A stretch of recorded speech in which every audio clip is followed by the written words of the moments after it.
When Rick and Morty said they were going to be releasing an anime, honestly, I was not excited. And this is coming from someone who is quite a big fan of the Rick and Morty series. I'm not the type of person who is going to say that it's a masterpiece, but I do personally think that it's pretty good. I would give it about a 7.5 out of 10. That being said, the reason that I was not excited for the Rick and Morty anime is because I thought that it was going to be one of two things. The first of which being an obvious cash grab, and the second of which just being bad. And it did kind of surpass my expectations in some sense, but to truly tell you how I feel about this anime after watching the first episode, let's break the first episode down. In true Rick and Morty fashion, we start off by seeing a species that is clearly not human. The first 2 minutes and 30 seconds of this anime is pretty much spent with these guys talking about how they are going to execute an evil plan, as you could imagine by the fact that they are not the main characters. We do, however, get a glimpse at one of the main characters, which a lot of you guys might know by the name Summer, but this anime does actually do a pretty good job at making themselves completely separate from the Rick and Morty series. In other words, if you have not actually seen Rick and Morty, you can come into this anime and you will still know what's going on, or at least you'll have an idea of what's going on. I'll get more into that later. Summer infiltrated the enemy base and she pretty much blows it up. Pretty generic anime stuff, and then the theme song plays. Now, the reason I'm making a point out of this theme song is because I do actually find it pretty interesting.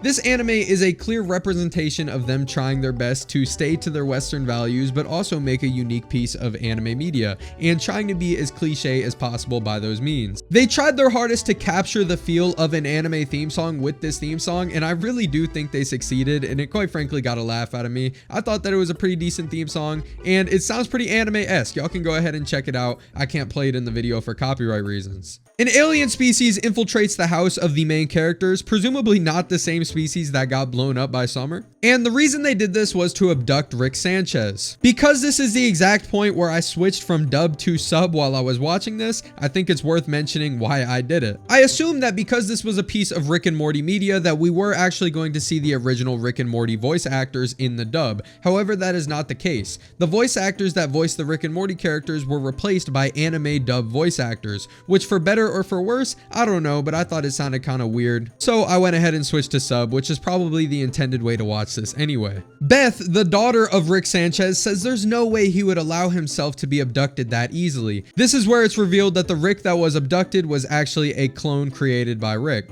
We are now 7 minutes into the anime, and this is where the actual plot of the episode starts. I don't know if the intention by making this first 7 minutes around the other characters, not the main character of this episode, which we'll talk about in a moment, was to get us introduced to the main characters, or if they were attempting to set up the plot for what we are about to witness. But either way, I can confidently say they did a bad job at both of these things, and truly this first 7 minutes is kind of drawn out and irrelevant to the rest of the story, at least in episode 1. 7 minutes and 30 seconds in, we are going to be introduced to the actual plot of this episode when Rick says, "What is Morty up to?" Summer replies and says he's playing with his VR headset. He is absolutely hooked to it. And Rick says that was exactly the goal. I made that headset to get him addicted.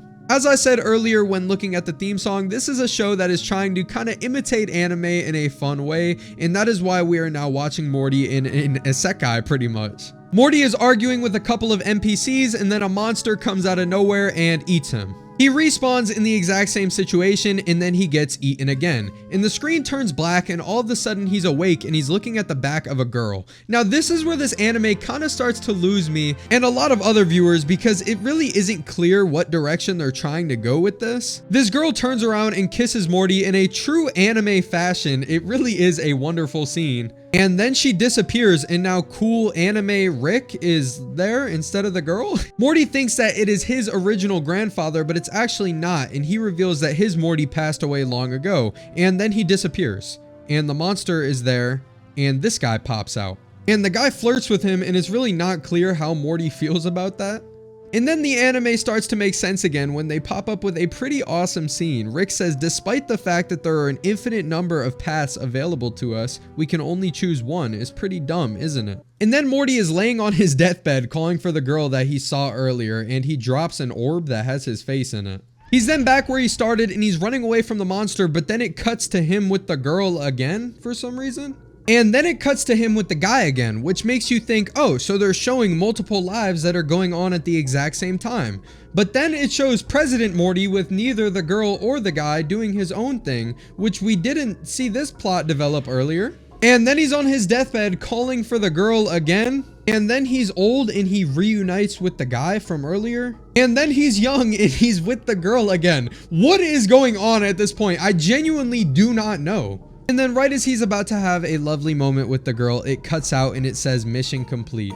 I really don't know what the purpose of this show is. I don't know if it was purposely trying to be confusing or if they were trying to make something similar to ReZero. They did a very good job at trying to capture the feel of anime, but at the same time, the plot was just very confusing. There was no progression made towards the plot. I think maybe this is going to be a one episode at a time ordeal similar to the actual Rick and Morty, and there's nothing really wrong with that. I just thought that the first episode was weird. I'm not even gonna say it's bad. I mean, I thought it was okay. If the goal of this show was to make an anime parody, they did very good. They captured the feel of anime absolutely perfectly, but as an individual show, I really don't think that there is necessarily a hook in this episode. There's no plot development, and a lot of people are going to think that this episode is lacking in actual value.